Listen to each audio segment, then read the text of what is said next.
Muito bem, meus irmãos.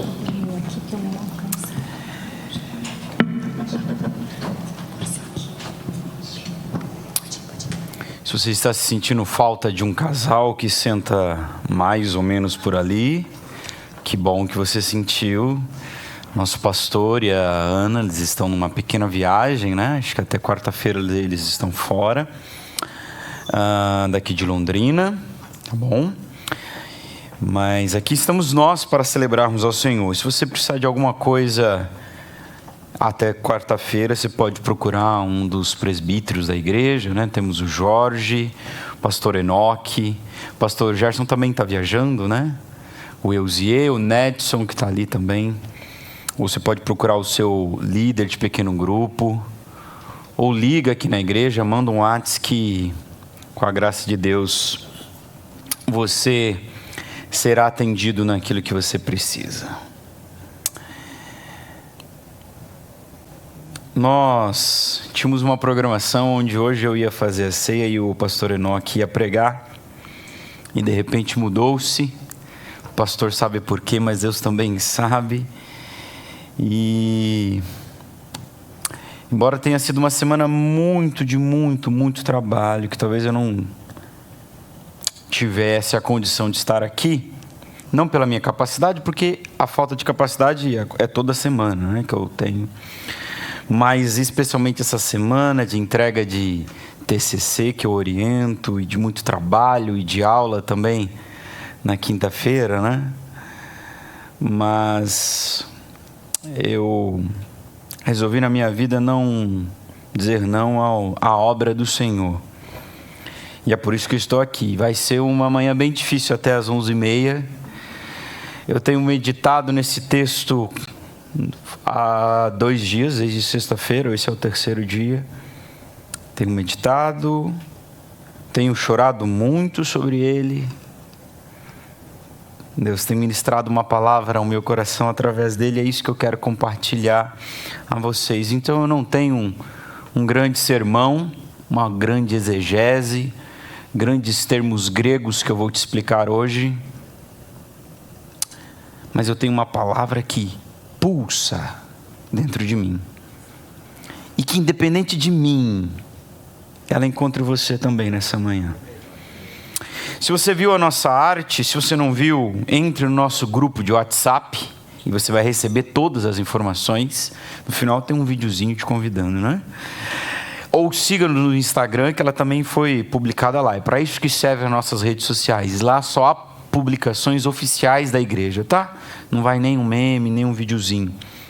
Se você recebeu, você sabe que nós vamos meditar sobre Lucas 19, pensando sobre a genuína conversão que aconteceu com um ser humano ali. A história bem conhecida e bem famosa de Zaqueu. E eu quero ler essa história com vocês, é Lucas 19, de 1 a 10, e também relatar outras 2 histórias que eu vou pincelar durante a pregação. Então leia comigo, eu estou lendo Lucas 19, de 1 até o versículo 10. Ele diz o seguinte: Zaqueu, tendo Jesus entrado em Jericó, ia passando, e eis que havia ali um homem chamado Zaqueu, e este era chefe dos publicanos, e era rico, ou algumas versões, muito rico. Versículo 3, e procurava ver quem era Jesus, e não podia por causa da multidão, pois era de pequena estatura. E correndo adiante da multidão, subiu a uma figueira brava para ver, porque havia de passar por ali. E quando Jesus chegou àquele lugar, ele olhou para cima e o viu e disse-lhe: Zaqueu, desce depressa, porque hoje me convém pousar em tua casa. E apressando-se desceu Zaqueu e o recebeu alegremente. E vendo todos isto, murmuravam, dizendo que entrara para ser hóspede de um homem pecador. Versículo 8. E levantando-se Zaqueu, disse ao Senhor: Senhor, eis que dou aos pobres metade dos meus bens. E se na alguma coisa tenho defraudado alguém, o restituo quadruplicado. E disse-lhe Jesus: hoje veio salvação a esta casa, pois este também é um filho de Abraão, porque o Filho do Homem veio buscar e salvar o que se havia perdido. Outras duas histórias eu não vou ler, tá? Mas em Lucas 7 também registra-se a parábola do semeador, que saiu para semear a boa e perfeita semente. A semente era boa e perfeita, e ela caiu em 4 solos diferentes. Em só um ela germinou. Por culpa da semente? Não, por culpa dos solos. A primeira caiu à beira do caminho e os pássaros comeram. A segunda caiu num solo rochoso, então ela germinou, mas não tinha raiz. A terceira caiu num solo com espinho, então ela germina, mas os espinhos a sufocam. E só a última caiu num solo bom e ela frutificou. E outro texto que eu quero também fazer referência com vocês, é Jesus na casa de Simeão. A parábola do semeador eu errei, tá bom? É Mateus 13. Lucas 7 é a parábola de Jesus na casa de Simeão. Jesus é recebido por Simeão em sua casa. Simeão suplica a Jesus que entre em sua casa, e ele oferece um jantar para Jesus. E vem aquela mulher pecadora e se derrama diante de Jesus. E Simeão fica no seu coração julgando, até que uma hora Jesus dá um basta naquilo. Fala: Simeão, para, velho. Eu sei o que você está pensando aí. Você não entendeu nada. Você não foi salvo porque você não entende que você é pecador. Mas essa aqui que você acha que é pecadora encontrou graça diante do Senhor. Talvez essas porções da palavra, se você entendeu, eu já podia ir embora, a relação dessas 3. Mas se eu for embora, o pastor não vai mais me convidar para pregar. Vocês vão perguntar: como é que foi? Ele não foi, ele foi embora, não é? Precisa ter. Então vamos orar agora, e que essa palavra faça morada no seu coração, independente do que eu vou dizer daqui para frente. Senhor, tem misericórdia de nós aqui, tem misericórdia dessa comunidade e de mim nessa manhã. Que a tua palavra prevaleça.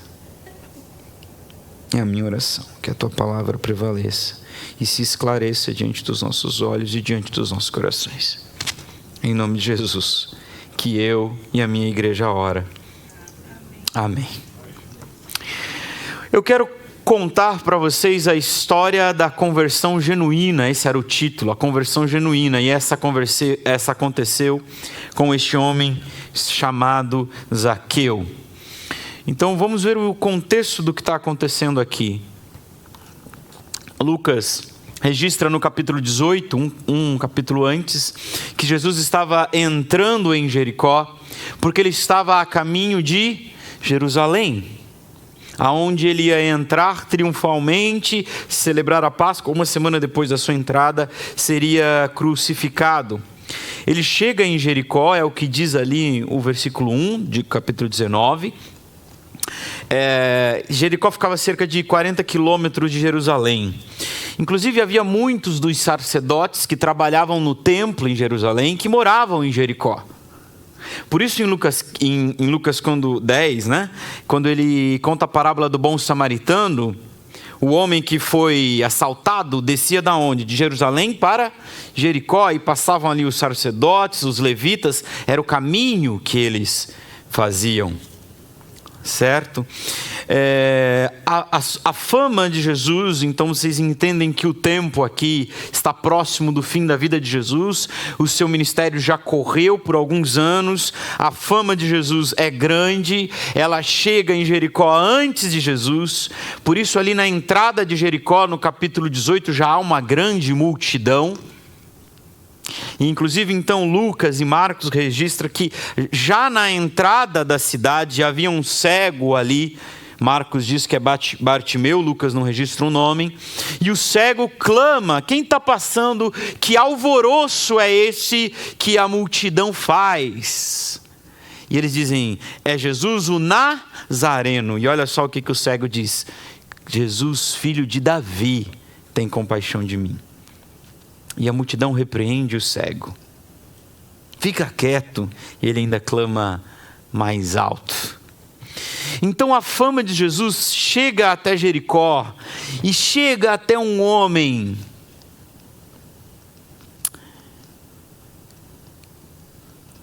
que estava mexido, que tinha algo no coração.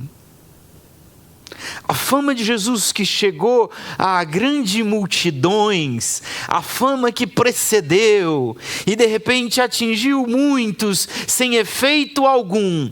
De repente a fama chega a um homem que estava buscando algo mais. Esse homem era Zaqueu. Esse homem não era só um publicano, mas ele era chefe dos publicanos e por isso rico, muito rico. Você deve saber bem que os publicanos eram os judeus que trabalhavam para o Império de Roma, que explorava os judeus. Os publicanos eram vendidos. Eles cobravam os impostos em nome de Roma. E eles poderiam cobrar quanto eles quisessem a mais. Tinha uma parte que tinha que dar para Roma. Quanto mais você vai cobrar? O problema é seu, você resolve aí com o seu povo. Estes eram os publicanos, odiados pelos judeus, porque cobravam os impostos e porque eram considerados traidores, porque eram judeus trabalhando para Roma. Zaqueu não era só um publicano, ele era o chefe dos publicanos. Ele era o arqui-publicano, a palavra no grego, né? É o arqui, tem um inimigo e tem o suprassumo dos inimigos, que é o arqui-inimigo. Ele era o arqui dos publicanos. E é nesse contexto que se dá a conversão desse homem aí, que estava com o coração pulsando, odiado, que tinha tudo porque ele era muito rico. Mas como diz o versículo 3, ele estava procurando algo. E naquele dia ele procurou ver quem era Jesus. Eu tenho 3 coisas para dizer para vocês. A primeira, sobre a conversão genuína, é que ela não passa pela multidão. Nunca passou. Nunca tem a ver com a multidão. Nunca tem a ver com a multidão. Também 3 coisas sobre isso. A salvação não se dá por estar no meio da multidão. A salvação não se dá por estar no meio da multidão.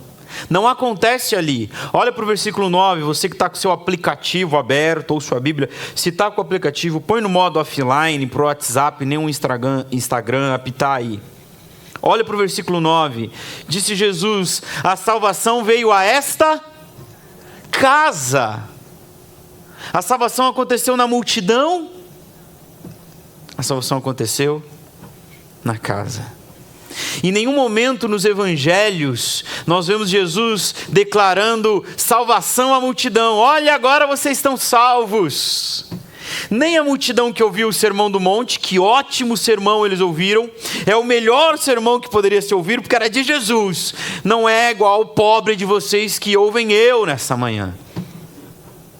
Era o sermão de Jesus, e quando ele terminou, ele falou: parabéns, vocês que ouviram, vocês estão salvos? Nem a multidão que presenciou a multiplicação dos pães e que viu tamanho milagre e tamanho poder e que pôde comer do pão multiplicado, Jesus não disse para eles: por isso vocês estão salvos.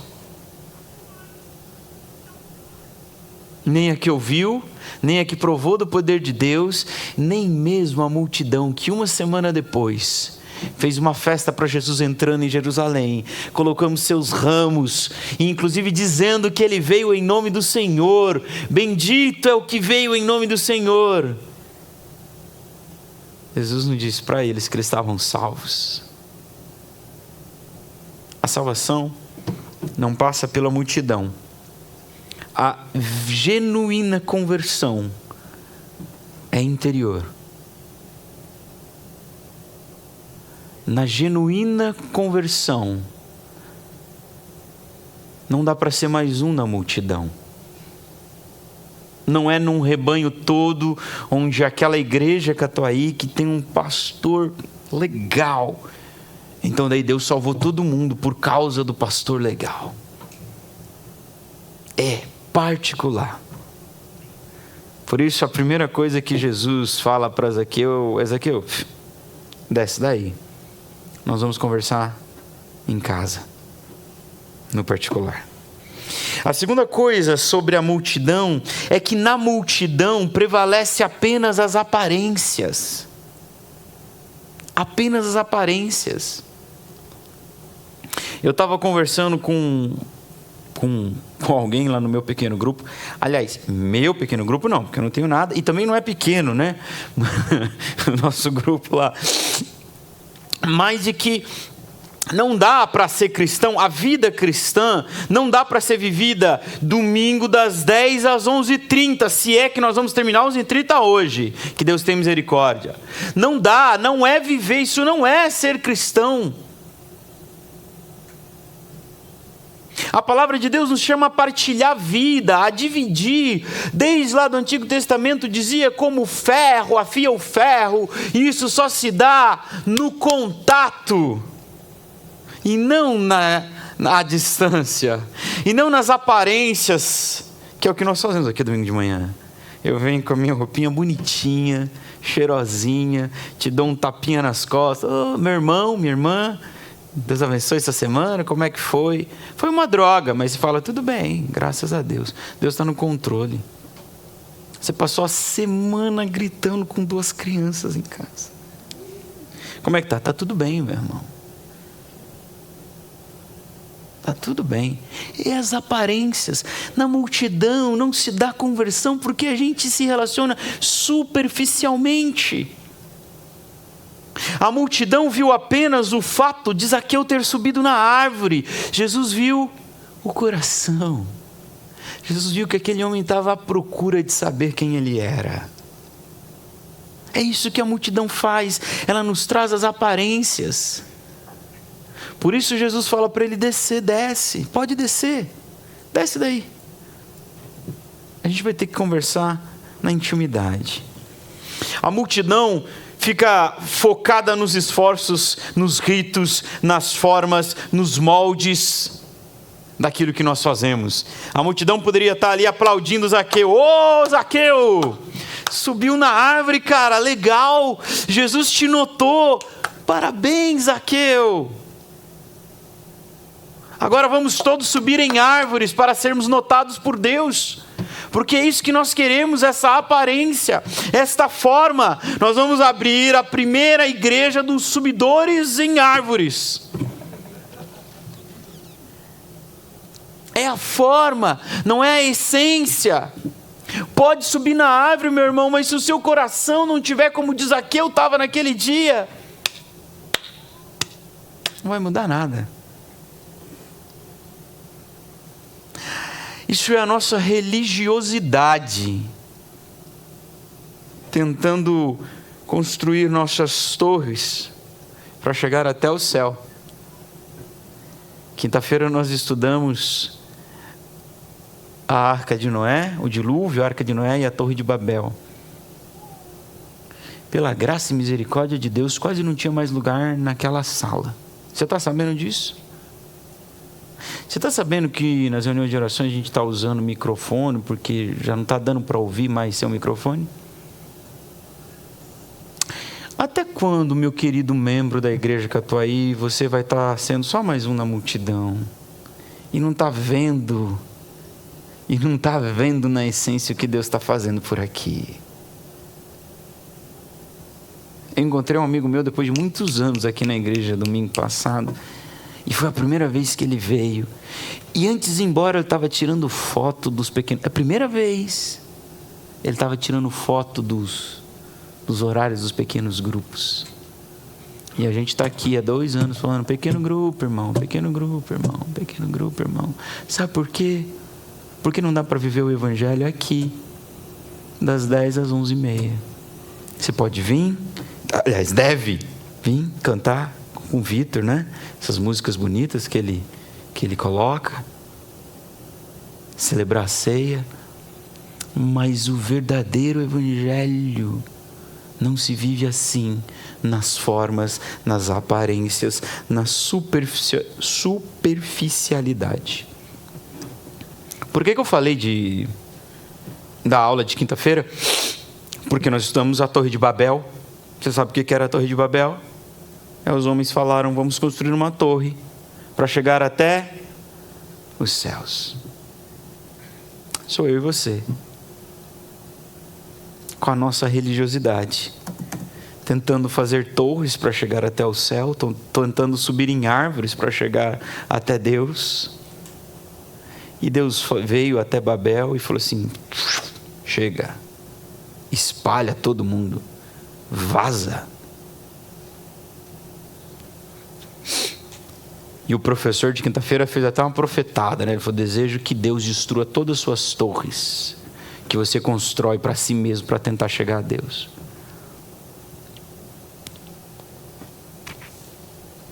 Essa religiosidade nos extenua, meus irmãos. Eu falei para o pastor Rogério, pastor, eu vou pregar sobre isso aqui porque eu estou cansado de ser exprimido, comprimido, compelido, questionado sobre a forma de fazer as coisas. Esta religiosidade nos cansa, sabe por quê? Porque ela nunca nos fará chegar até Deus. E você vai passar a sua vida inteira correndo atrás do seu próprio rabo, como um cão. Ou como Salomão diz, correndo atrás do vento. E vai se cansar, porque você nunca vai chegar. Você nunca vai chegar. Talvez você seja alguém hoje assim, aqui seja alguém. Talvez você seja hoje alguém aqui assim, cansado. Cansado porque te falaram que você tinha que fazer isso, e não resolveu de nada. E o seu coração vai continuar com aquele buraco, com aquela ânsia. Você vai de campanha em campanha, de igreja em igreja, de oração de Jabez, como é que é? Tem a oração do Jabez, 40 dias não sei do que, aí você terminou, mas não é suficiente, porque é só Jesus que é suficiente, não são essas coisas, esses 3 passos, 12 passos, 9 marcas, 10 marcas. Terceiro lugar sobre a multidão é que ela vai sempre se opor ao relacionamento íntimo. Olha o versículo 3, e procurava ver quem era Jesus, e não podia por causa da multidão. Em Mateus capítulo 5 nós temos a mulher que sofria de fluxo de sangue e tinha gastado tudo que tinha. Ela só tinha mais uma única esperança, e era Jesus que passava por ali. E ela falou, eu vou do jeito que eu conseguir. E sabe o que a multidão fez para ajudá-la a chegar até Jesus? Nada. A multidão a atrapalhava. Ela teve que se arrastar pelo chão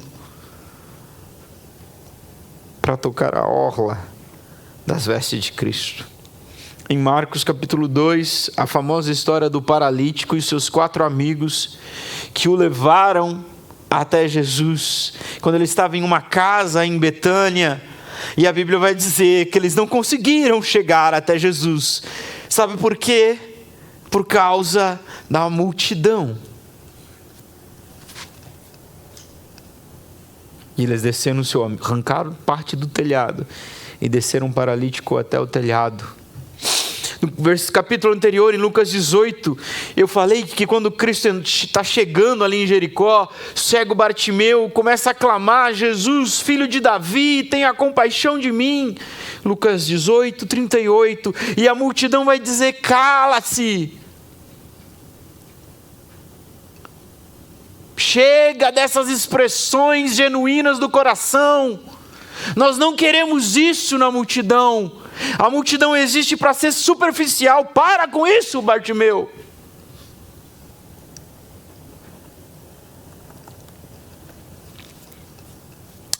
Enquanto a multidão chamava Jesus de mestre, Bartimeu clamava pelo filho de Davi. É bem diferente. Sabe o que isso quer dizer? Que ele entendeu que aquele era o Messias esperado. Enquanto a multidão o chamava de mestre, ele clamava filho de Davi. Ele entendeu que ele era o cumprimento da promessa.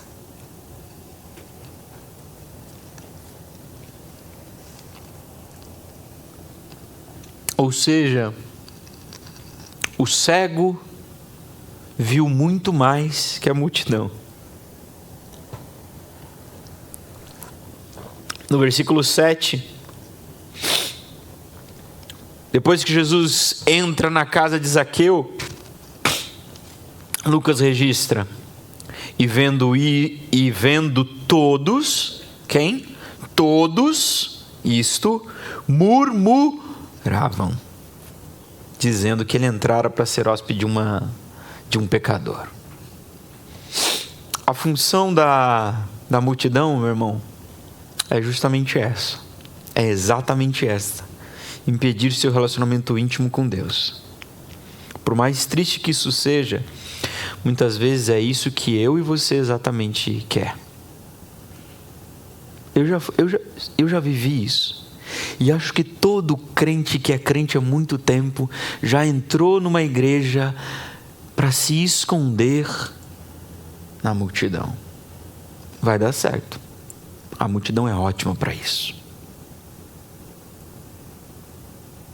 Você só não vai alcançar uma genuína conversão na multidão.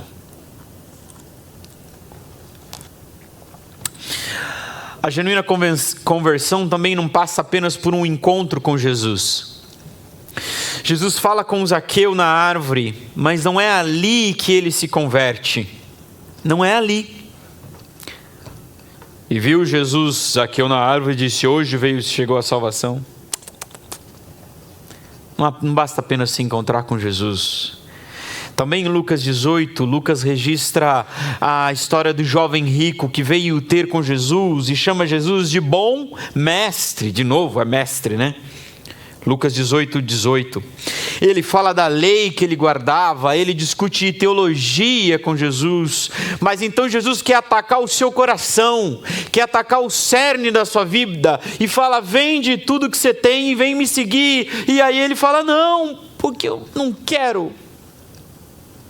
Eu me encontro, mas não fui salvo. Nicodemos, em João 3, era príncipe dos fariseus, e por curiosidade também chega chamando Jesus de mestre. E aí discute a teologia, e reconhece que Jesus veio dos céus. Conhece a história? Leia João 3, ele diz: mestre, eu sei que o Senhor veio da parte de Deus, porque só quem veio da parte de Deus pode fazer o que o Senhor pode fazer. Nicodemos reconhece a divindade de Jesus. Então Jesus chama Nicodemos para mudar de vida de vez, para nascer de novo. Nicodemos recua. Parece que não entende, ou parece que não quer entender.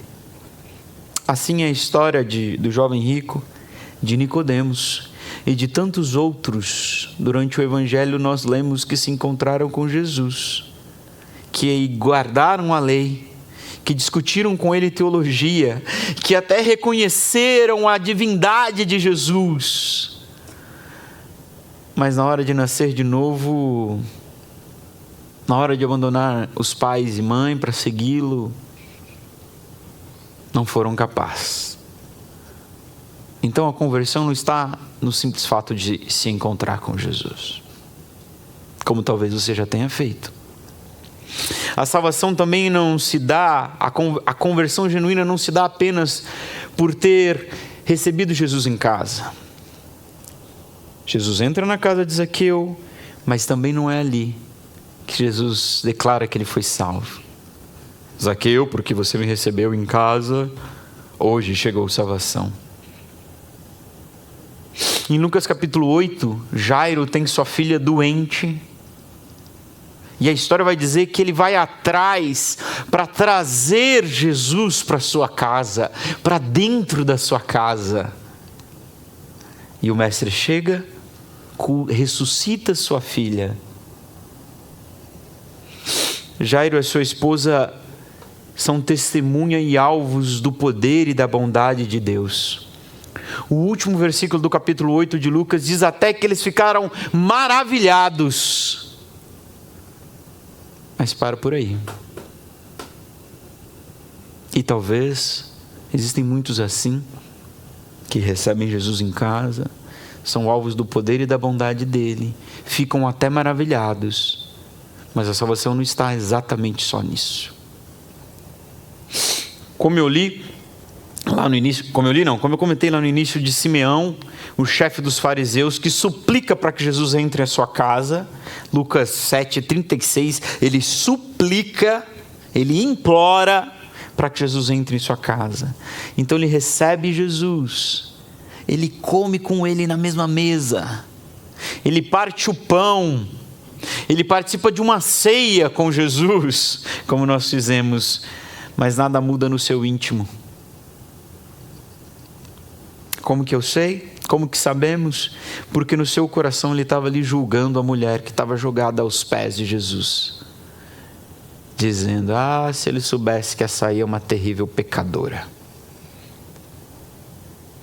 Então, meu irmão, você pode cantar "Entra na minha casa, entra na minha vida", né?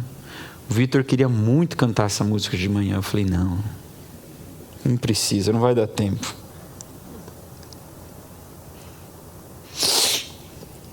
Pode cantar, Jesus pode entrar, e pode nada mudar na sua vida, porque a salvação não está só nisso. Às vezes até porque você já deixou Jesus entrar na sua vida e coloca ele no quartinho da empregada lá: o senhor fica aí, se eu precisar eu te chamo. Em terceiro lugar, sabe o que é mais legal? Jesus serve Zaqueu. Serve. Ele pega das suas posses, do seu dinheiro, e oferece um banquete para Jesus. Você lembra que não era só Jesus, né? Tinha mais 12 juntos. E talvez mais outros. É um serviço. Mas não é ali também que Jesus declara que Zaqueu foi salvo. O que me faz pensar, meus irmãos, que não é em servir Jesus que mostra a nossa conversão. É óbvio que isso é um resultado da nossa conversão. Como nós falamos agora da história de Simeão, o próprio Simeão serviu Jesus em sua casa, talvez com um banquete pomposo, com a sua melhor comida, com a sua melhor toalha na mesa. Contratou para aquele dia, ele trouxe os melhores servos para servir, mas não mudou nada. Ele acabou por fim sendo repreendido. Judas Iscariotes serviu no ministério de Jesus por cerca de 3 anos. João 13:29 vai dizer que ele tinha uma função, que ele era o tesoureiro. Abre lá, agora não, depois você lê lá, João 13:29. E qual é o fim de Judas? De igual maneira, há muitos servindo a Jesus sem uma conversão genuína. A verdadeira conversão não se dá por aquilo que nós podemos fazer, nem nos nossos esforços de alcançar a Deus, nem em ter encontrado com Ele, ter recebido Ele em casa, ou mesmo nem em ter servido Ele há tanto tempo. Aonde está a genuína conversão de Zaqueu? A genuína conversão está no coração dele. E nós vamos ver isso no versículo 8. A primeira coisa que eu quero destacar no versículo 8 é que Zaqueu reconhece a sua situação pecaminosa. Quando você lê lá no versículo 8, Zaqueu dizendo assim: se defraudei ou roubei alguém, não é porque ele estava colocando uma condição. Vamos ver aí se eu cometi alguma fraude, se eu extorqui alguém, e se achar alguma coisa eu pago. Não. É uma forma de linguagem. Não é uma condição, não é um se definitivamente condicional. É dizendo assim: eu roubei, eu defraudei, e eu preciso consertar. Na verdade, ele está ali reconhecendo a sua situação. Ele está ali reconhecendo o seu pecado. E esse é o primeiro passo para a genuína conversão. É o primeiro passo. É o primeiro passo. Como foi o caso de Zaqueu, que deu esse passo. Como foi o caso de Bartimeu, que clamou pela misericórdia. Tem compaixão, tem misericórdia. Eu preciso disso, eu preciso ser alvo da sua graça, Jesus. Como não foi o caso do jovem rico. Como não foi o caso de Nicodemos. Nascer de novo para quê? Olha para mim. O texto diz que ele era príncipe dos fariseus. E não era a mãe dele que chamava ele de príncipe, né? Meu príncipe. Era todo o povo. E eu nasci de novo para quê? Definitivamente não era o caso com Simeão, que julgou a mulher que estava aos pés de Jesus como pecadora, porque ele tinha certeza que ele não era.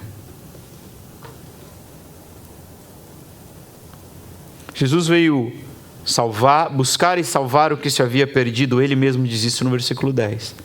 Mas para ser salvo, primeiramente nós precisamos reconhecer que estamos perdidos. Foi o que Zaqueu entendeu.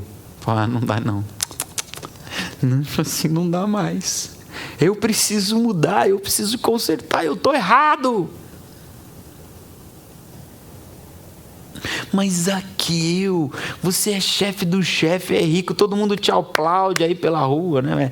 Tem dinheiro, né? Desde aquela época é assim, não mudou nada. Você sabe, meus irmãos, está acontecendo algo no coração desse homem. O texto começa dizendo que ele é rico. Eu disse que algumas versões dizem que ele era muito rico. Mas mesmo sendo rico, de alta sociedade, cheio de honra, ele saiu correndo à frente da multidão e subiu em uma árvore, uma figueira brava. Porque o versículo 3 diz: porque ele procurava ver quem era Jesus. Não é ver de, quem é? Não é ver de captar com a retina. É entender quem é esse mestre. Que a fama dele já chegou até aqui. Que ele tanto fez. Que Bartimeu cantou que era filho, clamou que ele era filho de Davi. De repente Zaqueu falou: olha, eu acho que tudo aquilo que eu busquei minha vida inteira talvez esteja nele, talvez ele seja a resposta. Tinha algo acontecendo naquele coração. Alguém que tinha tudo, estava procurando algo, estava procurando respostas, estava procurando alguém que pudesse saciar o anseio do seu coração. E de repente ele se encontra com um mestre, que é assim que a multidão chamava Jesus, um mestre que olha para ele sem bajulá-lo, porque ele subiu na árvore. Parabéns, subiu na árvore, hein? Legal. Como possivelmente a multidão ali estava fazendo. Um mestre que não se importava com suas posses, como quase todo mundo que convivia com Zaqueu. Um mestre que, mesmo sendo judeu, que também tinha que pagar impostos, não o odiava, mas quis pousar em sua casa. Zaqueu desceu com alegria, pois sentiu que tinha algo diferente acontecendo ali. Que talvez ele tinha encontrado tudo o que ele buscara por toda a sua vida. Por toda a sua vida. O texto não cita, irmãos, não cita que Jesus pregou na casa de Zaqueu. Mas entre o versículo 7 e 8, parece haver um certo passar de tempo ali. O versículo 7 termina que Zaqueu desceu com alegria e foi receber Jesus. E o versículo 8 começa dizendo que Zaqueu se levantou, mas ele desceu e se levantou. Como é que foi? Se ele desceu, caiu de cara no chão? Não, certamente algum tempo se passou. Esse levantar-se de Zaqueu possivelmente foi depois do jantar. Possivelmente Jesus falou ao coração de Zaqueu. Não posso dizer, né? Os teólogos dizem que você não pode dizer o que não está no texto. Eu não sou teólogo, ainda bem, por enquanto. Mas parece que Zaqueu passou um tempo ali com Jesus em casa. E esse levantar dele era para deixar claro para todo mundo: ele não cochicha no ouvido de Jesus. Ele se levanta para fazer a sua declaração. Possivelmente ele foi movido àquela declaração depois de ver que o amor que aquele mestre pregava era o mesmo amor com quem ele tratava os seus, os 12 e até os servos de Zaqueu. Eu não sei o que Zaqueu viu ali. Talvez ele tenha visto o apóstolo João com a cabeça reclinada no peito do mestre, como na cerimônia dos lava-pés, em João 13, o apóstolo João registra isso, que João estava com a cabeça no peito. E de repente Zaqueu olha para aqueles homens pobres, camponeses, carpinteiros, pescadores, com os pés sujos e as roupas fedidas de tanto andar, e sentiu que tinha algo acontecendo ali, e que era aquilo que faltava na vida dele. Alguém que tinha tudo, tinha falta daquilo ali. Então Zaqueu entendeu, se levanta. E eu estou dizendo, né, que ele disse isso, supondo, ele disse isso no seu coração: é isso que eu quero. E aí nós vamos ver mais uma evidência da conversão genuína. O arrependimento evidente, claro, manifesto. Zaqueu se levanta e de livre e espontânea vontade decide restituir a quem ele tinha roubado em 4 vezes. 4. Sabe por que 4? Porque era isso que dizia a lei. Quando o profeta Natan confronta Davi, 2 Samuel 12, de 1 a 6, Davi fala assim: esse cara que roubou a ovelha do outro tem que pagar em 4 vezes. Era isso que dizia a lei. Ou seja, Zaqueu queria acertar as suas contas, zerar as suas dívidas, deixar tudo zerado para começar uma nova vida, para fazer o que Nicodemos não quis, que era nascer de novo, para gerar a partir dali um novo Zaqueu. Mas ele vai além de cumprir a lei, porque ele fala também no versículo 8 que ele vai vender metade do que ele tem aos pobres. Interessante o contraste entre ele e o jovem rico, que quando Jesus falou para ele vender, Jesus pediu, e ele falou: não, estou indo embora. Jesus não pediu para Zaqueu. Ninguém pediu que ele fizesse isso. E digo mais, ele não precisava ter feito isso para ser salvo. E agora preste bem atenção, porque eu vou falar uma vez só isso aqui, mas presta bem atenção. Ele não foi salvo por ter doado os seus bens aos pobres, mas ele doou porque foi salvo. E isso é completamente diferente. Ele doou porque ele tinha encontrado agora algo que era muito mais valioso que qualquer dinheiro que ele poderia ter acumulado durante toda a sua vida. O dinheiro que tanto todos buscam já não tinha mais valor para Zaqueu. Sabe por quê? A última evidência dessa conversão genuína está na primeira palavra que Zaqueu diz. Versículo 8 ainda. A primeira declaração de Zaqueu é chamar Jesus de Senhor. Diferente de tantos outros que o têm como mestre, como bom mestre, como enviado de Deus. Zaqueu vai dizer agora: o Senhor é Senhor, é meu Senhor. Zaqueu, que procurava, como diz o versículo 3, saber quem era Jesus, ele descobriu. Jesus era Senhor. E agora era seu Senhor. Agora, já que ele tinha Jesus como Senhor, ele podia pegar todo o seu dinheiro e pagar o que ele roubou. E ainda dar metade aos pobres. Por quê? Porque ele ia ficar com muito dinheiro ainda. Eu duvido que Zaqueu fez conta aqui. Ele podia fazer isso. Ele podia se dispor do seu dinheiro. Ele podia doar metade dos que tem.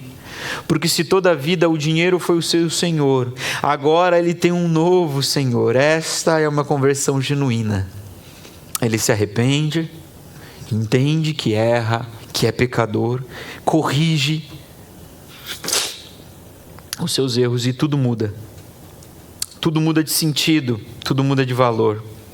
De repente, alguém que tinha tudo encontrou algo que ele não poderia mais viver sem: Jesus Cristo. Ele que sempre teve tudo, agora encontrou o que sempre te faltava. E os meus bens?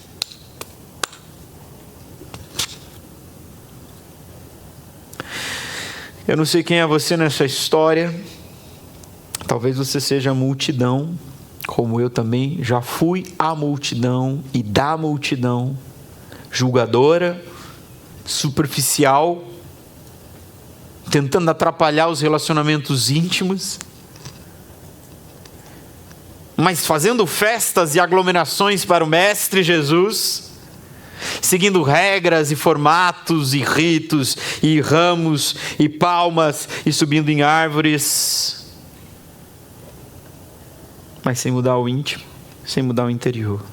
Ou talvez, meu irmão, você seja só mais um que está cansado, extenuado pela religiosidade que te ensinou que você precisava correr, subir em árvores, espalhar os ramos, fazer isso, aquilo, oferecer jantares para Jesus, e percebeu que nada disso vai responder o anseio do seu coração.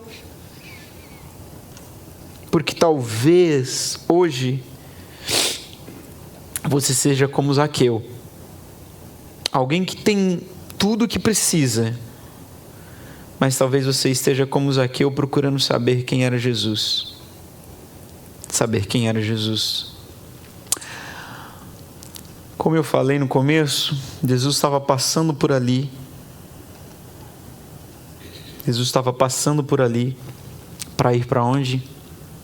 Jerusalém, onde ele seria crucificado. Crucificado. E meu irmão, talvez aqui eu não soubesse, mas era a última vez que Jesus estava passando ali. Era a última vez que Jesus estava passando ali. Se o seu coração está cansado de buscar e não encontrar, hoje você pode achar. Não é a forma, não é o alvoroço, nem a festa da multidão, mas é Jesus, que vai olhar para você no meio da sua religiosidade e dizer: pode descer, para com isso. Para com isso. Eu não quero nada disso. Eu só quero que você entregue o seu coração a mim. E que você pare de me chamar de mestre. Pare de me chamar que eu fui enviado de Deus. E me chame de Senhor. Feche os seus olhos. Eu quero te convidar a orar nessa manhã.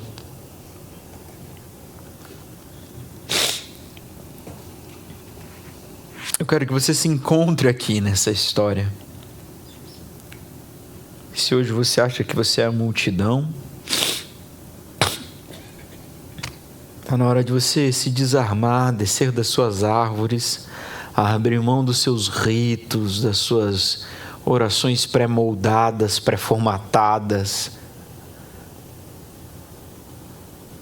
para abrir o coração, coisa que a multidão não quer que você faça. E se você é a multidão julgadora e que está tentando impedir as expressões genuínas, que está tentando impedir a intimidade de alguém, peça perdão para Deus agora. E que Deus tenha misericórdia de mim, que sou assim, e de você.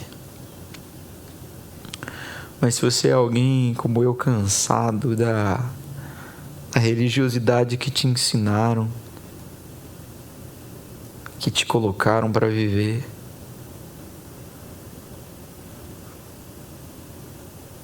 e que não sei quantos anos você já está nessa busca, você ainda não encontrou, e você está cansado, hoje seja o seu dia. Talvez hoje seja a última vez. A última vez. Se o seu coração está como diz Zaqueu, sentindo falta de algo, hoje você pode encontrar. Você já encontrou. Não é eu, essa igreja. Não é nada do que você pode fazer. Não é dar seus bens aos pobres. Não é corrigir seus erros, mas é entregar a sua vida de uma tal forma para Jesus que você vai chamá-lo de Senhor. Deus, o Senhor tenha misericórdia de nós, de todos nós, que por tantas vezes somos como a multidão, ou somos mais um na multidão. Que essa manhã, Senhor, seja um dia de muitos corações cansados em encontrarem a Ti. De muitos que Te chamam de Mestre, passar a Te chamar de Senhor. Pela ação do Teu Santo Espírito, toque a cada um, Deus. Toque a cada um. De acordo com a Sua vontade, de acordo com a necessidade de cada um. E que seja esta a minha oração, no nome do seu Filho amado Jesus Cristo. Amém.